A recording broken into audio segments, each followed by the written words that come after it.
Guys, I have some terrible news. Rockstar hates women. Watch this video because they have women hatred. No, they don't. Rockstar does not hate women.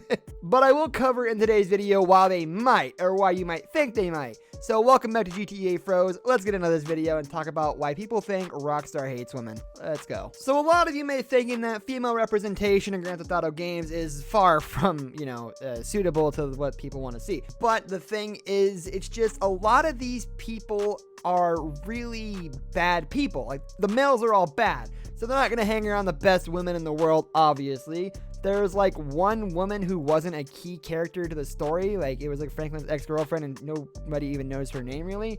But besides that, you've got the tow truck lady, Tanya Wiggins, and honestly, with these kinds of relationships, it's gotta be one or the other. Either Franklin's gonna be bad drug addict, bad man, or Tanya's gonna be the bad one who is very reliable.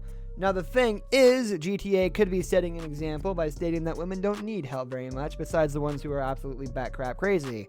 Now, Tanya Wiggins definitely falls under the dependent tab on the women's side, but honestly, a lot of the women in GTA don't. I mean, honestly, they're kind of pretty strong from what you see for the most part. But something about the role of damsel in distress just fits better in pop culture, and you can't tell me it doesn't.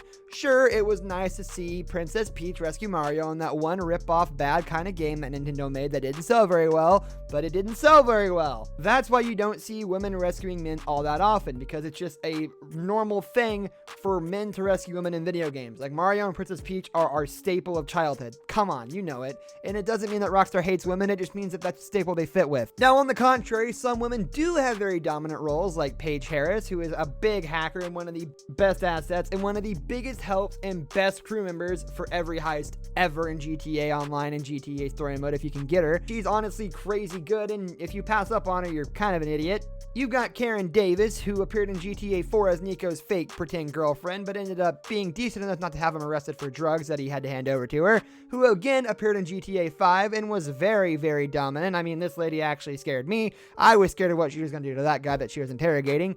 And she also gives you a heist in GTA Online that's very cool, which is, thank you, Karen. I like that heist. Actually, just kidding, it's the worst heist in the game, but she still gives the heist. That's kind of cool. And then you've got Tatiana Martinez, who you do have to save at first, but it's only because she's such a badass and managed to save herself from somebody trying to turn her into the cops after they robbed a failed store. So now that you have all these examples of women, you can realize that, hey, they're not actually that bad represented in GTA in general.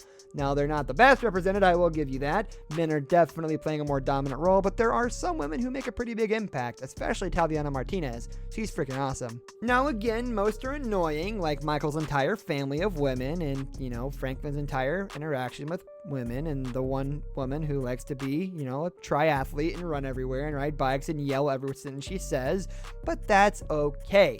It's okay to have bad characters on either gender. Now, just because they stand out more because the character fits better, I mean, if it fits better, if the shoe fits, you gotta wear it. You can't just throw some random crackhead guy into this scenario instead of this crackhead fitness woman and expect it to work, because it just doesn't work, because it gives another competitive edge of man versus woman in this entire scenario with Michael. Trevor ends up falling in love with her pretty much at the end of the whole, scenario, and it just fits, okay? It just fits. Now, thankfully, we've been seeing more and more female interaction over the years in GTA games. Like I said, women are becoming a more key and prominent role in the games themselves, which is awesome to see. I'm glad to see Rockstar embracing women and putting them in more dominant roles. It's always a good thing. The most dominant role we've seen for a while is Catalina, the one who broke up with CJ and then dated Claude, the protagonist of GTA 3, who then turned on Claude and almost got him arrested, sent to prison, and killed, which wasn't very epic of you, Catalina. Some might call that a B-word move. Not nice. Stop it. But she played one of the major antagonist roles in the game, which is awesome. How many times do you see a female in a lead antagonist role? Very rarely do they ever actually make a big difference. But in a game like GTA 3 that was pretty revolutionary for the time, that was the staple antagonist, and that was a really good representation of women. So in summary, like I said at the start of this video, no, don't be stupid. Rockstar doesn't hate women. They just don't do the best job portraying them most of the time. That's going to do it for today's video, guys. Thank you for watching. If you enjoyed the video, leave a like on the video, and don't forget to subscribe to our channel so you don't miss out on any of our videos in the future. Also, watch the 2 videos that are on your screen because I'm sure you'll love them. With that, I'll see you in the next video. Goodbye.